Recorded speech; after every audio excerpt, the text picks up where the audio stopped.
कुछ समय पहले की बात है। प्राचीन भारत में एक महान राजा हुआ करते थे जिनका नाम था राजा उत्तानपाद।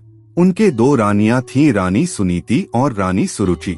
रानी सुरुचि राजा की प्रिय रानी थीं, जबकि रानी सुनीति बहुत सरल और धर्मपरायण थीं। सुनीति का एक पुत्र था ध्रुव और सुरुचि का पुत्र था उत्तम। छोटे से ध्रुव का हृदय बहुत पवित्र था। वह भगवान विष्णु का अत्यंत भक्त था। लेकिन उसके जीवन में एक ऐसी घटना घटी जिसने उसके जीवन की दिशा ही बदल दी। एक दिन राजा उत्तानपाद अपने सिंहासन पर बैठे हुए थे। उनका पुत्र उत्तम उनकी गोद में खेल रहा था। यह देखकर 5 वर्ष का छोटा ध्रुव भी अपने पिता की गोद में बैठने के लिए दौड़ा। जैसे ही ध्रुव राजा की गोद में बैठने लगा, तभी रानी सुरुचि ने क्रोध में उसे रोक लिया। सुरुचि बोली, ध्रुव, तुम्हें इस गोद में बैठने का अधिकार नहीं है। यदि राजा की गोद में बैठना है तो पहले भगवान से प्रार्थना करो कि अगले जन्म में तुम मेरे गर्भ से जन्म लो। यह सुनकर छोटा ध्रुव रो पड़ा। राजा सब देखते रहे, लेकिन उन्होंने कुछ नहीं कहा। ध्रुव का हृदय टूट गया। वह रोता हुआ अपनी माँ सुनीति के पास पहुँचा। ध्रुव ने रोते हुए अपनी माँ से पूछा, माँ, क्या मैं अपने पिता की गोद में बैठने योग्य नहीं हूँ? माता सुनीति की आंखों में आंसू आ गए।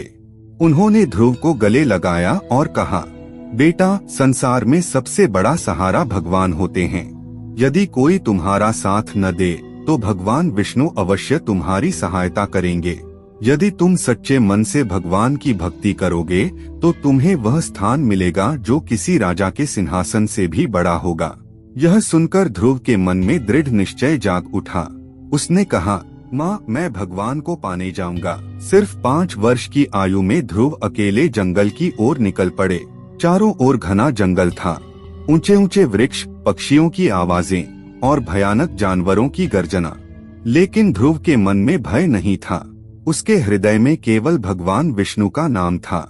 चलते चलते रास्ते में उन्हें देवर्षि नारद मिले। देवर्षि नारद ने छोटे बालक को अकेले जंगल में देखा और पूछा, बेटा, तुम इस घने जंगल में अकेले कहाँ जा रहे हो? ध्रुव ने सारी बात बता दी। नारद जी ने कहा, बेटा, तुम अभी बहुत छोटे हो। जंगल में कठोर तपस्या करना आसान नहीं है। घर लौट जाओ। लेकिन ध्रुव अपने निर्णय पर अटल रहे। उन्होंने कहा, मैं भगवान को पाए बिना वापस नहीं जाऊंगा। नारद जी ध्रुव की दृढ़ भक्ति देखकर प्रसन्न हो गए।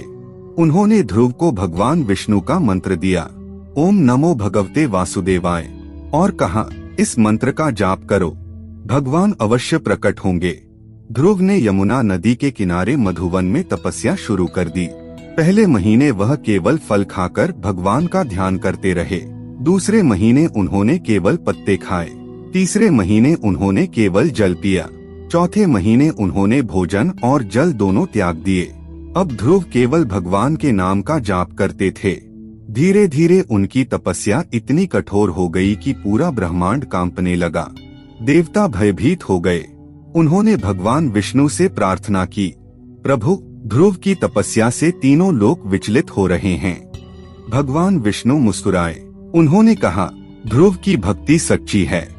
अब समय आ गया है कि मैं उसे दर्शन दूं। एक दिन अचानक चारों ओर दिव्य प्रकाश फैल गया। आकाश से मधुर संगीत सुनाई देने लगा। भगवान विष्णु अपने गरुड़ पर बैठकर प्रकट हुए। उनके हाथों में शंख, चक्र, गदा और पद्म थे। भगवान को सामने देखकर ध्रुव की आंखें भर आईं। वह कुछ बोल ही नहीं पाए।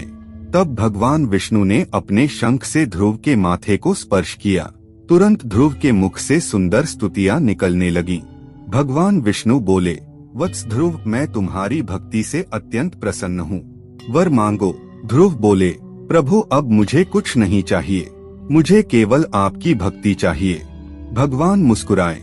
उन्होंने कहा, ध्रुव, तुम्हें संसार में ऐसा स्थान मिलेगा जो कभी नष्ट नहीं होगा। आज से आकाश में सबसे चमकता हुआ तारा तुम्हारा होगा। लोग उसे ध्रुव तारा कहेंगे। भगवान विष्णु के दर्शन के बाद ध्रुव वापस अपने राज्य लौटे। पूरा नगर उनका स्वागत करने आया। राजा उत्तानपाद को अपनी गलती का एहसास हुआ। उन्होंने ध्रुव को गले लगाकर क्षमा मांगी। रानी सुरुचि भी शर्मिंदा हुई। माता सुनीति की आंखों में खुशी के आंसू थे। कुछ वर्षों बाद ध्रुव महान राजा बने। उन्होंने धर्म और न्याय से राज्य किया और मृत्यु के बाद उन्हें ध्रुव तारा के रूप में अमर स्थान प्राप्त हुआ। कहानी से शिक्षा मिलती है कि सच्ची भक्ति कभी व्यर्थ नहीं जाती। दृढ़ निश्चय से असंभव कार्य भी संभव हो जाते हैं। अपमान जीवन का अंत नहीं, नई शुरुआत हो सकता है। भगवान सच्चे भक्तों की परीक्षा लेते हैं, लेकिन उनका साथ कभी नहीं छोड़ते। एक छोटे से बालक ने अपनी अटल भक्ति और विश्वास से भगवान को प्राप्त कर लिया और अमर हो गया।